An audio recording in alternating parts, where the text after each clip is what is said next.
Hello dear friends, welcome to for exam power. दोस्तों, आज के इस वीडियो में हम लोग बात करेंगे इकोनॉमिक्स के बारे में। इकोनॉमिक्स का टॉप 50 क्वेश्चंस यहाँ पे डिस्कस किए जाएंगे अभी, ठीक है। तो जिन भी बच्चों का इकोनॉमिक्स सब्जेक्ट है आपके पेपर में, और इसका तो एग्ज़ाम जो है बाबू ये तो 1 फरवरी को ही है ना। तो इसलिए आप लोग जो है बिल्कुल तैयार हो जाइए। और इकोनॉमिक्स का यहाँ बिल्कुल सेलेक्टेड क्वेश्चन जितने भी हैं यहाँ पे लिए गए हैं, तो इसलिए आप लोग वीडियो को जो है सो शुरू से लेके अंत तक इसको ज़रूर देखिए, क्योंकि ये आपके एग्ज़ाम में बहुत ज़्यादा आपको यहाँ से मदद मिलने वाला है, ठीक है। बहुत ज़्यादा सेलेक्टेड क्वेश्चन लिए गए हैं यहाँ पे, जो आपके फाइनल एग्ज़ाम में जो है वो डायरेक्ट देखने को मिलेगा।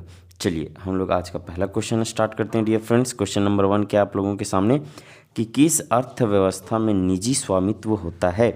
यहाँ पे 4 ऑप्शन है। ऑप्शन ए में हमारा पूंजीवादी अर्थव्यवस्था, ऑप्शन बी समाजवादी अर्थव्यवस्था, ऑप्शन सी मिश्रित अर्थव्यवस्था, और ऑप्शन डी में ये और सी दोनों।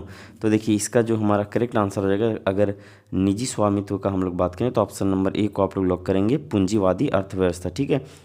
ये वाला नहीं होगा मिश्रित अर्थव्यवस्था, इसलिए क्योंकि इसमें स्वामित्व इसका जो निजी भी होता है और सरकार द्वारा भी होता है, ठीक है। तो आप लोग ऑप्शन ए को लॉक करेंगे। चलिए अगला क्वेश्चन देखते हैं डियर फ्रेंड्स। क्वेश्चन नंबर 2 आप लोगों के सामने। क्वेश्चन नंबर 2 ये रहा आप लोगों के सामने। क्या है क्वेश्चन बाबू? क्वेश्चन है हमारा कि निम्न में कौन आर्थिक समस्या है। इनमें से कौन जो है, यहाँ पे जो ऑप्शन दिए गए इनमें से कौन सा ऑप्शन जो है वो आर्थिक समस्या का कारण है या फिर आर्थिक समस्या है, एक प्रकार से ये पूछा जा रहा है। तो आप लोग जो है यहाँ पे देखेंगे ऑप्शन ए में है सीमित संसाधन, ऑप्शन बी अनंत इच्छाएं, ऑप्शन सी में है आवश्यकता की पूर्ति के लिए सीमित संसाधनों का उत्कृष्ट उपयोग। देखिए सीमित संसाधनों का उत्कृष्ट उपयोग यही आर्थिक समस्या है। ऑप्शन नंबर सी को आप लोग यहाँ पे लॉक करेंगे, ठीक है। चलिए अगला क्वेश्चन देखते हैं डियर फ्रेंड्स। यहाँ पे क्वेश्चन नंबर 3 आप लोगों के सामने ये रहा। क्या है क्वेश्चन कि अर्थव्यवस्था में निवेश का कार्य किस क्षेत्र द्वारा किया जाता है।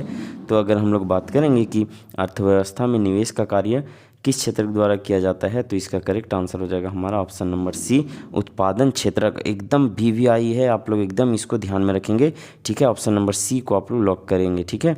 और यहाँ पे हम लोग अब आ गए हैं क्वेश्चन नंबर 4 की ओर। क्या है डियर फ्रेंड्स क्वेश्चन नंबर 4 कि आर्थिक समस्या मूलतः किस तथ्य की समस्या है। चुनाव की, पूर्ण रोजगार की, कर्म चयन की, या फिर इनमें से कोई नहीं। तो देखिए क्वेश्चन नंबर 4 का राइट आंसर हो जाएगा हमारा ऑप्शन नंबर ए हो जाएगा, क्वेश्चन नंबर 4 का चुनाव की, ठीक है। चलिए अगला क्वेश्चन हम लोग देखते हैं बच्चों। क्वेश्चन नंबर 4 हो गया। क्वेश्चन नंबर 5 हम लोग देखते हैं, ठीक है। क्या है क्वेश्चन नंबर 5? तो ये रहा क्वेश्चन नंबर 5 आप लोगों के सामने कि निम्नलिखित में से कौन उत्पत्ति का साधन नहीं है। उत्पत्ति का साधन नहीं है ये पूछा गया है। देखिए एग्जाम हॉल में जो है वो नहीं है पे जरूर आप लोग फोकस करेंगे, ठीक है। यहाँ पे ऑप्शन हम लोग देख लेते हैं। ऑप्शन ए में भूमि, श्रम, और उसके बाद है हमारा मुद्रा, और ऑप्शन डी में पूंजी। ये भी बहुत ज़्यादा इंपॉर्टेंट क्वेश्चन है, इसलिए आप लोग ध्यान रखें कि मुद्रा इसका करेक्ट राइट आंसर हो जाएगा, ठीक है। चलिए अगला क्वेश्चन देखते हैं हम लोग। क्वेश्चन नंबर 6 ये रहा आप लोगों के सामने। क्या डियर फ्रेंड्स क्वेश्चन नंबर 6 हमारा कि अर्थव्यवस्था को वर्गीकृत किया जा सकता है। यहाँ पे ऑप्शन देख लेते हैं हम लोग। क्या है कि पूंजीवादी या बाजार अर्थव्यवस्था के रूप में, ऑप्शन बी में हमारा मिश्रित अर्थव्यवस्था के रूप में, ऑप्शन सी है केंद्रीकृत नियोजित या समाजवादी अर्थव्यवस्था के रूप में। तो देखिए इनमें से सभी हो जाएगा हमारा राइट आंसर, ठीक है। ऑप्शन नंबर डी को लॉक करेंगे आप लोग, इनमें से सभी। चलिए अगला क्वेश्चन देखते हैं हम लोग। Question number 7 very very important question. ये क्वेश्चन आप लोगों को तो ज़रूर देखने को मिलेगा, क्योंकि लगभग हर एक एग्जाम में ये क्वेश्चन दिया हुआ रहता है, ठीक है।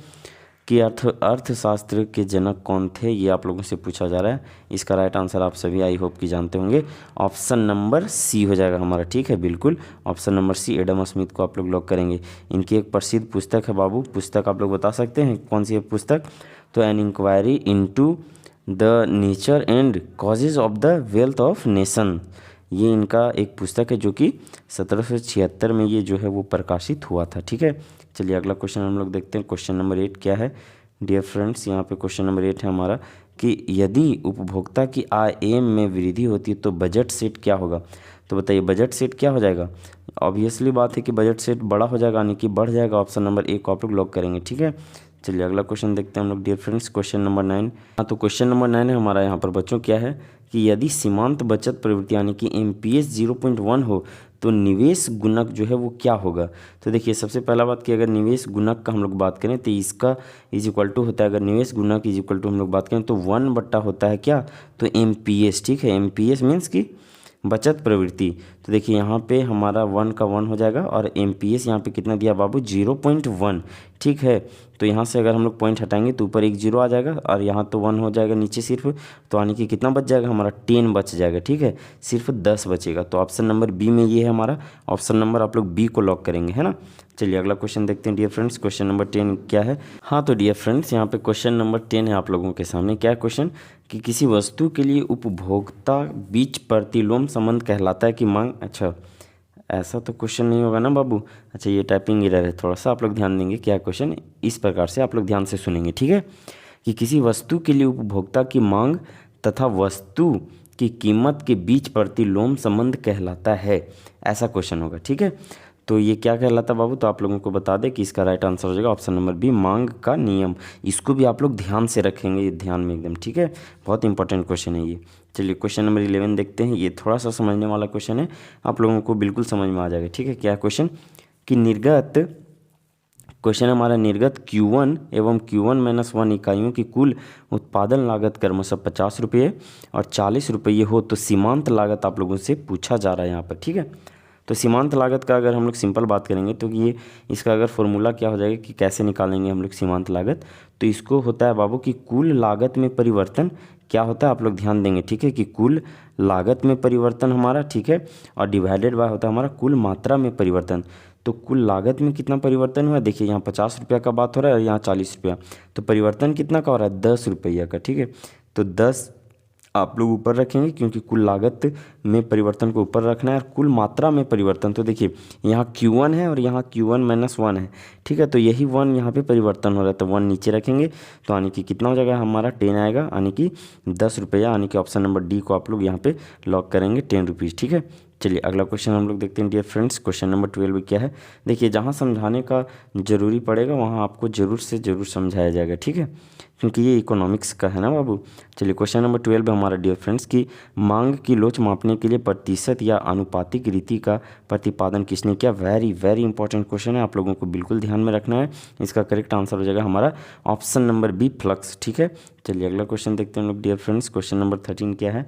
तो क्वेश्चन नंबर 13 आप लोगों के सामने ये रहा। क्या क्वेश्चन, ध्यान देंगे एक बार कि जब कुल उपयोगिता अधिकतम होती है तब सीमांत उपयोगिता क्या होता है, बताइए। ये भी क्वेश्चन आप लोगों को बहुत बार मिला होगा। तो ये सीमांत उपयोगिता क्या हो जाती है? शून्य हो जाती है, ठीक है।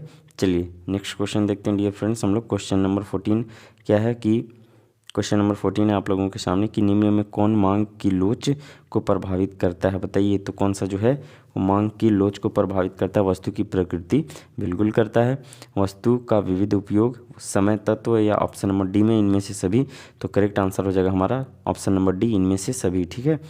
चलिए क्वेश्चन नंबर 15 देखते हैं डियर फ्रेंड्स। क्या है क्वेश्चन नंबर 15 आप लोगों के सामने है हमारा कि उदासीन वक्र, एक सेकेंड, हाँ यहाँ पे देखेंगे क्वेश्चन कि उदासीन वक्र की ढाल होती है। तो उदासीन वक्र की ढाल कैसी होती है डियर फ्रेंड? तो ये होती है बाएं से दाएं, यानी कि ऑप्शन नंबर बी को आप लोग लॉक करेंगे और आगे बढ़ेंगे, है ना, क्वेश्चन नंबर 16 की ओर। क्या है क्वेश्चन नंबर 16? तो क्वेश्चन नंबर 16 है हमारा यहाँ पर कि किसी वस्तु में मानवीय आवश्यकता की पूर्ति की क्षमता को कहते हैं, क्या कहते हैं? उत्पादक, संतुष्टि, ऑप्शन नंबर सी में हमारा उपयोगिता, ऑप्शन डी में लाभदायकता। तो इसका करेक्ट आंसर हो जाएगा 16 का ऑप्शन नंबर सी, उपयोगिता, बिल्कुल ध्यान में रखेंगे आप लोग, ठीक है। चलिए अगला क्वेश्चन देखते हैं हम लोग। क्वेश्चन नंबर 17 क्या है बच्चों कि मूल्य वृद्धि से गिफिन वस्तुओं की मांग क्या होती है, बताइए। तो मूल्य अगर वृद्धि होगा तो गिफिन वस्तुओं का जो है बाबू ये मांग जो है वो बढ़ जाती है। ऑप्शन नंबर ए को यहाँ पे लॉक करेंगे, ठीक है। चलिए अगला क्वेश्चन हम लोग देखते हैं। क्वेश्चन नंबर 18 क्या है कि उत्पादन संभावना वक्र, उत्पादन संभावना वक्र जो है ये कैसे होती है? तो अक्ष की ओर अवनतोदार होती है, अक्ष की ओर उन्नतोदार होती है, या फिर अक्ष के समानांतर होती है, या फिर अक्ष से लंबवत होती है। तो अगर इसका राइट आंसर का बात करें तो ये होता है बाबू अक्ष की ओर उन्नतोदार, यानी कि ऑप्शन नंबर बी को आप लोग लॉक करेंगे, ठीक है। चलिए क्वेश्चन नंबर 19 देखते हैं। क्या क्वेश्चन नंबर 19? तो यहाँ ध्यान देंगे आप लोग एक बार, बिल्कुल से अच्छा क्वेश्चन है ये कि सीमांत उपभोग प्रवृत्ति निम्न में से कौन है, बताइए। सीमांत उपभोग प्रवृत्ति निम्न में से कौन है, ये आप लोगों से पूछा जा रहा है।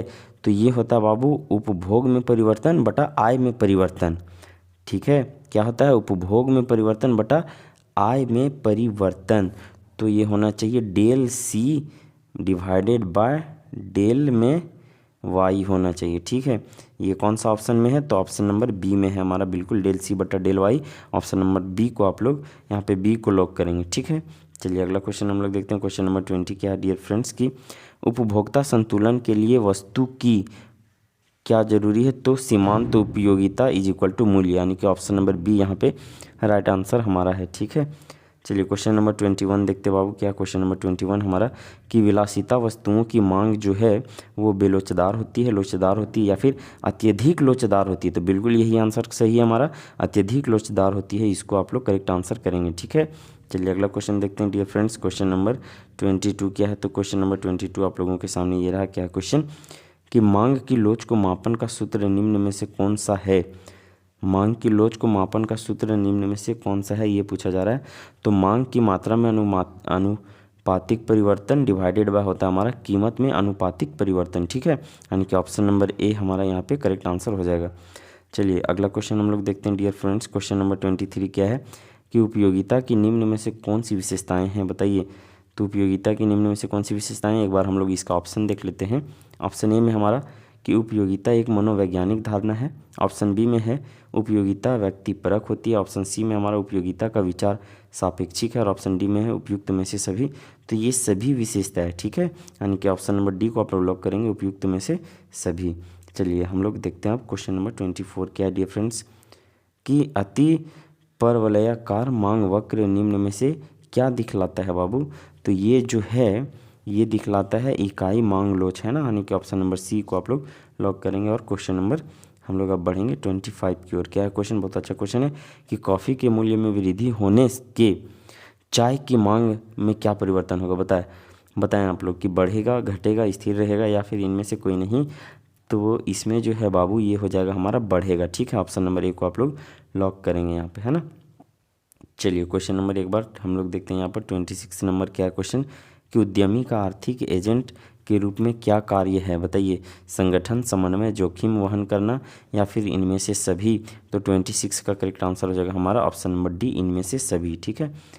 चलिए अगला क्वेश्चन देखते हैं हम लोग। क्वेश्चन नंबर 27 आप लोग आंसर करते हुए चलेंगे, है ना। चलो बाबू क्या है क्वेश्चन 27 नंबर हमारा कि उत्पादन संभावना वक्र के नतोदार आकार का क्या कारण है, ये आप लोगों से पूछा जा रहा है, बताइए। बढ़ती अवसर लागत, ऑप्शन बी में हमारा घटती अवसर लागत, ऑप्शन सी समान अवसर लागत, ऑप्शन डी ऋणात्मक अवसर लागत। तो इसका अगर हम लोग राइट आंसर का बात करेंगे 27 का हो जाएगा हमारा ऑप्शन नंबर ए, बढ़ती अवसर लागत, ठीक है। चलिए अगला क्वेश्चन देखते हैं हम लोग बच्चों। क्वेश्चन नंबर 28 आप लोगों के सामने ये रहा। तो क्वेश्चन नंबर 28 क्या है डियर फ्रेंड्स की औसत, यहाँ पे कौन सा कथन सत्य ये आप लोगों से पूछा जा रहा है। तो हम डायरेक्ट इसका सत्य कथन आप लोगों को बताते हैं, ठीक है। 28 का हमारा कौन सा सही हो जाएगा यहाँ पे, औसत लागत इज इक्वल टू कुल स्थिर लागत इज इक्वल टू औसत परिवर्तनशील लागत, ये हमारा जो है इक्वेशन ये सही दिया हुआ है, ठीक है। यानी कि ऑप्शन नंबर सी को आप लोग यहाँ पे लॉक करेंगे। और चलेंगे अब हम लोग क्वेश्चन नंबर 29 की और वेरी वेरी इंपॉर्टेंट क्वेश्चन है ये आप लोगों के एग्जाम के पॉइंट ऑफ व्यू से, ठीक है। इसलिए एकदम माइंड में इसको रखेंगे कि औसत लागत वक्र का आकार होता है यू अक्षर जैसा होता है, ठीक है। आप लोग बिल्कुल इसको एकदम दिमाग में रखेंगे, कैसा होता है बाबू, तो यू अक्षर जैसा होता है। ऑप्शन नंबर ए को आप लोग यहाँ पे लॉक करेंगे। चलिए क्वेश्चन नंबर 30 देखते हैं क्या है क्वेश्चन नंबर 30 डियर फ्रेंड्स की उत्पादन संभावना वक्र की अवधारणा जुड़ी है। तो बताइए उत्पादन संभावना वक्र की अवधारणा किससे जुड़ी है। तो ये रॉबिन्स से जुड़ा हुआ है, ठीक है। यानी कि ऑप्शन नंबर डी यहाँ पे हमारा करेक्ट आंसर हो जाएगा। चलिए बच्चों क्वेश्चन नंबर 31 देखते हैं डियर फ्रेंड्स। क्या है क्वेश्चन नंबर 31 हमारा कि वह कौन सा समय है जिसमें उत्पादन के सभी साधन परिवर्तित किए जा सकते हैं, बताइए। वह कौन सा समय है जिसमें उत्पादन के सभी साधन परिवर्तित किए जा सकते हैं। यहाँ पे है अल्पकाल, दीर्घकाल, अति दीर्घकाल या तीनों। तो इसका अगर हम लोग राइट आंसर का बात करेंगे हो जाएगा हमारा ऑप्शन नंबर बी, दीर्घकाल, ठीक है। चलिए अगला क्वेश्चन देखते हैं हम लोग। क्वेश्चन नंबर 32 क्या है डियर फ्रेंड्स की निम्नलिखित में कौन स्थिर लागत नहीं है। स्थिर लागत नहीं है ये आप लोगों से पूछा जा रहा है। तो यहाँ पे कच्चे माल की लागत जो है ये स्थिर लागत नहीं है। ऑप्शन नंबर सी यहाँ पे करेक्ट आंसर, राइट आंसर हो जाएगा, ठीक है। चलिए क्वेश्चन नंबर 33 देखते बाबू। क्या क्वेश्चन नंबर 33 एक बार देखेंगे आप लोग सभी कि उत्पादन बंद कर देने पर निम्न में से कौन सा प्रभाव पड़ता है, बताइए। उत्पादन जो है वो बंद कर देने पर निम्न में से कौन सा प्रभाव पड़ता है, बताइए। स्थिर लागत बढ़ जाती है, परिवर्तनशील लागत कम हो जाती है, परिवर्तनशील लागत शून्य हो जाती है या फिर स्थिर लागत शून्य हो जाती है। इनमें से कौन सा आंसर सही होगा बताइए तो जल्दी से। तो इसका जो सही आंसर होगा बाबू कि परिवर्तनशील लागत शून्य हो जाती है। ठीक है, ऑप्शन नंबर सी को आप लोग लॉक करेंगे यहाँ पे। ठीक है, चलिए क्वेश्चन नंबर 34 देखते हैं डियर फ्रेंड्स। क्या है क्वेश्चन नंबर 34 हमारा कि एकाधिकार की निम्न में कौन सी विशेषताएं हैं। एकाधिकार की जो है यहाँ पे विशेषता आप लोगों से पूछा गया, क्या होगा कि फर्म कीमत निर्धारक होती है, यानी कि ऑप्शन नंबर ए यहाँ पे सही आंसर है। ठीक है, चलिए अगला क्वेश्चन हम लोग देखते हैं। क्वेश्चन नंबर 35 क्या है डियर फ्रेंड्स की क्वेश्चन नंबर 35 है हमारा, यहाँ पर आप लोग एक बार ध्यान देंगे क्या है कि एकाधिकार फर्म के संतुलन की शर्त नहीं है। कौन सी शर्त एकाधिकार फर्म के संतुलन की नहीं है, ये आप लोगों से पूछा जा रहा है यहाँ पर। बताइए, औसत आय इज इक्वल टू सीमांत लागत, क्या ये नहीं है? सीमांत आय इज इक्वल टू सीमांत लागत, सीमांत लागत वक्र सीमांत आय वक्र को नीचे से काटे, या फिर ऑप्शन नंबर डी में ये और बी दोनों। तो इसका करेक्ट आंसर हो जाएगा हमारा ऑप्शन नंबर ए हो जाएगा। ठीक है, औसत आय इज इक्वल टू सीमांत लागत, ये हमारा करेक्ट आंसर हो जाएगा यहाँ पे। चलिए क्वेश्चन नंबर 36 से देखते हैं बच्चों। क्या है क्वेश्चन नंबर 36 हमारा कि निम्नलिखित में से किसके अनुसार किसी वस्तु की कीमत मांग और पूर्ति की शक्तियों द्वारा निर्धारित होती है। बताइए, ये निम्नलिखित में से किनके अनुसार ये बात होता है बाबू? तो 36 का करेक्ट आंसर हो जाएगा हमारा मार्शल, यानी कि ऑप्शन नंबर सी यहाँ पे करेक्ट आंसर हो जाएगा। ठीक है, चलिए अगला क्वेश्चन देखते हैं। क्वेश्चन नंबर 37, क्वेश्चन नंबर 37 आप लोगों के सामने ये रहा डियर फ्रेंड्स। क्या है कि एक फर्म का मांग वक्र पूर्ण लोचदार होता है पूर्ण प्रतियोगिता में, एकाधिकार में, एकाधिकार प्रतियोगिता में, या फिर अल्प अधिकार में। तो इसका राइट आंसर हो जाएगा हमारा dear friends option number D को लॉक करेंगे आप लोग, अल्पाधिकार में। ठीक है, चलिए क्वेश्चन हम लोग देखते हैं। क्वेश्चन नंबर 38 क्या है डियर फ्रेंड्स की पूर्ति में कमी के निम्नलिखित में कौन से कारण हैं। पूर्ति में कमी के निम्नलिखित में से कौन से कारण हैं, ये आप लोगों से पूछा जा रहा है। तो देखिए एक बार ऑप्शन देख लेते हैं हम लोग। ऑप्शन ए में हमारा उत्पादन लागत में वृद्धि बिल्कुल है, स्थापन वस्तुओं की कीमतों में वृद्धि ये भी है, उद्योग में फर्मों की संख्या में कमी ये भी है, यानी कि ऑप्शन नंबर डी को लॉक करेंगे आप लोग, उपयुक्त सभी। ठीक है, चलिए अगला क्वेश्चन देखते हैं डियर फ्रेंड्स। क्वेश्चन नंबर 39 हमारा ये रहा आप लोगों के सामने। क्या है क्वेश्चन कि एकाधिकार बाजार के लिए कौन सही है, ये आप लोगों से पूछा जा रहा है। बताइए, एकाधिकार बाजार के लिए निम्नलिखित में से कौन सा सही है। तो डायरेक्ट हम लोग सही पे आते हैं। इसका अगर हम लोग राइट आंसर का बात करेंगे तो हो जाएगा हमारा ऑप्शन नंबर सी, औसत संप्राप्ति आगम इज इक्वल टू जो है वो सीमांत संप्राप्ति आगम। यहाँ पे इज इक्वल टू नहीं होगा, यहाँ पे ये हमारा हो जाएगा लेस देन। ठीक है, क्या हो जाएगा बच्चों? लेस देन हो जाएगा, नहीं सॉरी ग्रेटर देन हो जाएगा। ठीक है, लेस देन तो ये हो जाएगा हमारा, अगर इधर रहता तो हमारा option number C correct answer हो जाएगा। एकाधिकार बाजार के लिए कौन सा सही है? तो औसत संप्राप्ति यानी कि आगम इज ग्रेटर देन सीमांत संप्राप्ति। ठीक है, ध्यान रखना आप लोगों को। चलिए क्वेश्चन नंबर हम लोग देखते हैं। क्वेश्चन नंबर 40 नंबर क्वेश्चन क्या है कि दीर्घ काल में प्रतिस्पर्धा बाजार में फर्मों का निर्बाध प्रवेश और बहिर्गमन किस कीमत पर जाकर रुकेगा, ये आप लोगों से पूछा जा रहा है हमारा। तो इसका राइट आंसर हो जाएगा option number A, P equal to न्यूनतम औसत लागत होना चाहिए। ऑप्शन नंबर ए को आप लोग यहाँ पे लॉक करेंगे। ठीक है, चलिए क्वेश्चन नंबर 41 देखते हैं डिफरेंस। क्वेश्चन नंबर 41 क्या है आप लोगों के सामने कि बाजार मूल्य का संबंध निम्नलिखित में से किससे है। बताइए, तो बाजार मूल्य का संबंध निम्नलिखित में से किससे? अस्थायी मूल्य, अति अल्पकालीन मूल्य, या फिर ऑप्शन सी में हमारा सामान्य मूल्य, ऑप्शन डी में इनमें से सभी। तो 41 का कौन सा आंसर हो जाएगा बाबू? अति अल्पकालीन मूल्य, ऑप्शन नंबर बी को आप लोग यहाँ पे लॉक करेंगे। ठीक है, चलिए अस्थायी मूल्य तो नहीं होगा, ऑप्शन नंबर बी को लॉक कर देंगे। कौन सा हो जाएगा? अति अल्पकालीन मूल्य, है ना। चलिए क्वेश्चन नंबर 42 देखते हैं यहाँ पे डियर फ्रेंड्स। क्या क्वेश्चन नंबर 42 हमारा कि बाजार की निम्नलिखित में कौन सी विशेषता है, ये आप लोगों से पूछा गया। बताइए, एक क्षेत्र, क्रेताओं और विक्रेताओं की स्थिति, ऑप्शन सी में है हमारा वस्तु का एक मूल्य, ऑप्शन डी में उपयुक्त में से सभी। इसका करेक्ट आंसर हो जाएगा हमारा उपयुक्त में से सभी, यानी कि option number D correct answer है हमारा। ठीक है, चलिए क्वेश्चन नंबर 43 देखते हैं डियर फ्रेंड्स। क्या क्वेश्चन नंबर 43 कि एकाधिकार के निम्नलिखित में से कौन सी विशेषता है। बताइए, एक विक्रेता और अधिक क्रेता। अच्छा, एकाधिकार का यहाँ पे विशेषता पूछा है ना, तो इसका डायरेक्ट आंसर हम लोग करेंगे कि निकट स्थापन का अभाव, नई फर्मों के प्रवेश पर प्रतिबंध। तो यहाँ पे 43 का हम लोग अगर राइट आंसर का बात करेंगे तो कौन सा हो जाएगा? जल्दी से आप लोग हमें कमेंट बॉक्स में बताइए बाबू, कौन सा हो जाएगा? एकाधिकार के निम्नलिखित में से कौन सी विशेषता ये पूछा है। एक विक्रेता, अधिक क्रेता। ठीक है, सही है।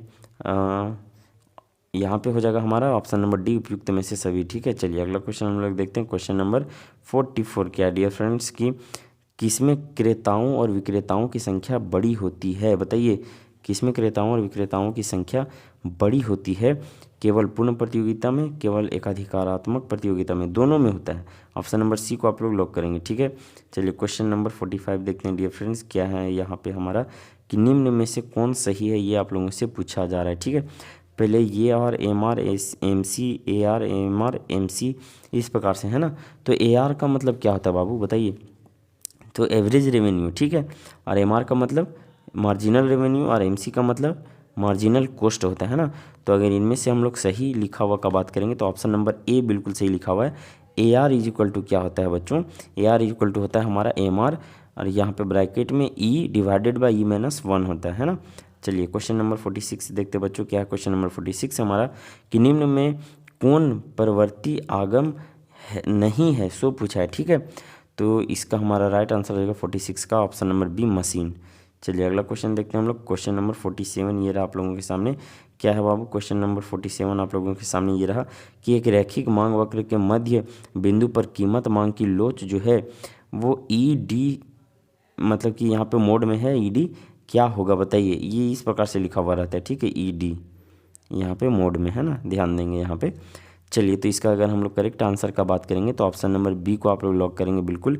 E D is equal to 1 होता है। वेरी वेरी इंपॉर्टेंट, ये बहुत इंपॉर्टेंट क्वेश्चन आप लोग ध्यान देंगे। ऐसे लिखा हुआ रहेगा ई के थोड़ा सा नीचे ई डी माइनस 1, यहाँ पे ई डी सॉरी यहाँ पे कैसा रहेगा? ई डी सिर्फ रहेगा, ठीक है। E D is equal to 1 और यहाँ पे ये मोड में ऐसे बंद रहेगा, है ना। चलिए अगला क्वेश्चन हम लोग देखते हैं बच्चों, क्वेश्चन नंबर 48 क्या है? तो क्वेश्चन नंबर 48 आप लोगों के सामने ये रहा क्या कि फर्म द्वारा प्रयुक्त मशीन किस तरह का आगत है? तो इसका राइट आंसर हो जाएगा हमारा ऑप्शन नंबर बी को आप लोग करेंगे, है ना, स्थिर।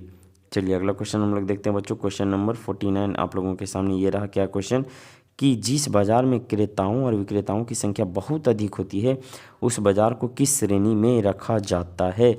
तो इसको रखा जाएगा पूर्ण प्रतिस्पर्धा बाजार में, ठीक है। तो पूर्ण प्रतिस्पर्धा बाजार किस में है? तो यहाँ पे हो जाएगा हमारा पूर्ण प्रतियोगिता, भी आप लोग आंसर कर सकते हैं, ठीक है। ऑप्शन नंबर सी को आप लोग यहाँ पे लॉक करेंगे। चलिए आज की इस वीडियो का लास्ट क्वेश्चन देखते हैं बच्चों, क्या है लास्ट क्वेश्चन हमारा?